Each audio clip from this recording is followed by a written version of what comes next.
समूद दर हकीकत एक जमात साहब माल की थी और वो बकरियों और ऊँटों से आसूदा हाल थी।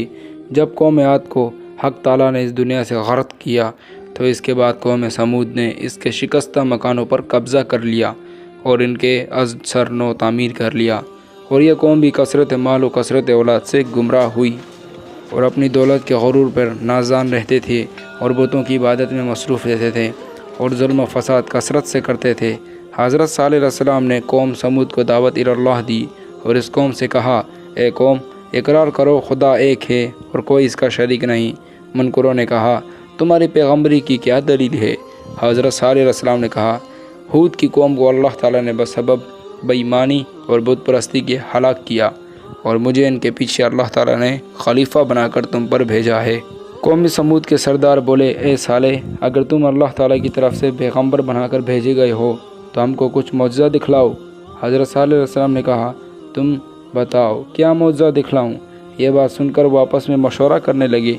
फिर कुछ देर बाद हज़रत सालेह अलैहि सलाम से कहने लगे, तुम यह मौजज़ा दिखाओ कि एक ऊँटनी इस पत्थर से निकले और उसी वक्त वो बच्चा जने और दूध भी देवे, तब हम जानेंगे तुम रसूल खुदा बरहक हो। ये गुफ्तगू हो ही रही थी कि हज़रत जिब्राइल अलैहिस्सलाम नाजिल हुए और कहा, ए साले, तुम इनसे इकरार कर लो और इनसे कहो कि बग़ैर हुक्म खुदा के वो ऊँटनी को ना मारें और सिवाय दूध के इससे कुछ न खाएं, क्योंकि इन पर कोई भी चीज़ इसकी हलाल नहीं। फिर हज़रत सालेह अलैहिस्सलाम ने इन सब से इकरार लिया और इस इकरार के बाद हक़ ताला के हुक्म हुआ, ए साले, तुम दुआ करो और मेरी कुदरत के नज़ायर देखो कि मैंने तुझसे 4000 बरस पहले एक ऊँटनी इस पत्थर के अंदर पैदा कर रखी है ताकि तेरा मौजज़ा ज़ाहिर हो और तेरी पैगम्बरी की दलील मजबूत हो।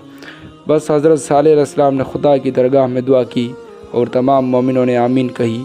इतने में एक अजीब आवाज़ इस पत्थर से निकली। माँ एक ऊँटनी नहायत खूबसूरत इस पत्थर के नीचे से निकल आई।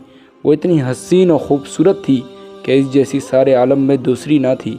और बाद एक साथ के इसने एक बच्चा दिया और उसके पास ताज़ा घास भी नज़र आई जो ऊँटनी ने खाई थी और खुदा के हुक्म से फ़ौरन एक चश्मा और एक चरागाह पैदा हो गई और वह ऊँटनी इसमें चरने लगी। और इस कौम में 7 कबीले थे और 7 कबीले इस चश्मे से पानी पीते थे और पानी कुछ भी कम ना होता था। सारा बान इस ऊँटनी को इस चश्मे पर ले गए। ऊँटनी ने चश्मे का सब पानी पी लिया। फिर इसी वक्त हज़रत सालेह अलैहिस्सलाम ने कौम से कहा, तुम लोग इसका दूध पियो। बस 7 कबीले इससे दूध दोकर गड़े और मशकीज़े भर भर कर अपने घर ले जाते। अल्लाह ताला ने सालेह अलैहिस्सलाम को फरमाया, अपनी कौम से कह दो कि इस चश्मे का एक रोज़ ऊँटनी का है और जिस रोज़ दूध दोया जाए और एक दिन इसका जिस दिन दूध ना दोया जाए, जैसा कि बारी ताला ने फरमाया। तर्जुमा और कहा, यह ऊँटनी है इसके पानी पीने की। एक दिन बारी तुम्हारी बारी दूसरे दिन मुकर्रर की है और इस ऊँटनी को किसी तरह से छेड़ना मत, वरना तुमको एक बड़ी दिन आफत घेर लेगी।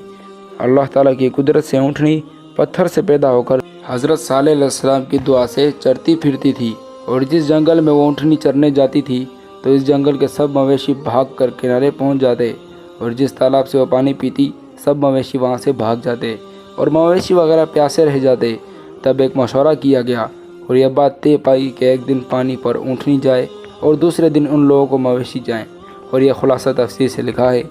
इसके बाद हज़रत सालेह अलैहिस्सलाम ने कौम समूद से कहा, ख़बरदार, यह ऊँटनी है अल्लाह ताला की और इसको कभी भी मत छेड़ना और इसको कोई तकलीफ़ भी मत देना, वरना इसकी पादाश में खुदावंद करीम तुम पर सख्त अज़ाब भेजेगा। और ये बात हज़रत सालेह अलैहिस्सलाम की सुनकर वो लोग इस ऊँटनी को प्यार करते थे और बहुत ही हिफाजत से रखते थे और इसके दूध से मक्खन और घी जमा करके शहरों में ले जाकर बेचते और इससे फ़ायदा हासिल करते। इसी वजह से वो सब लोग मालदार हो गए। और इसी सूरत में तकरीबन 400 साल गुजर। एक रोज़ हज़रत सालेह अलैहिस्सलाम ने फरमाया, इस महीने के अंदर जिस घर में लड़का पैदा होगा इससे सारी कौम हलाक व तबाह बर्बाद हो जाएगी।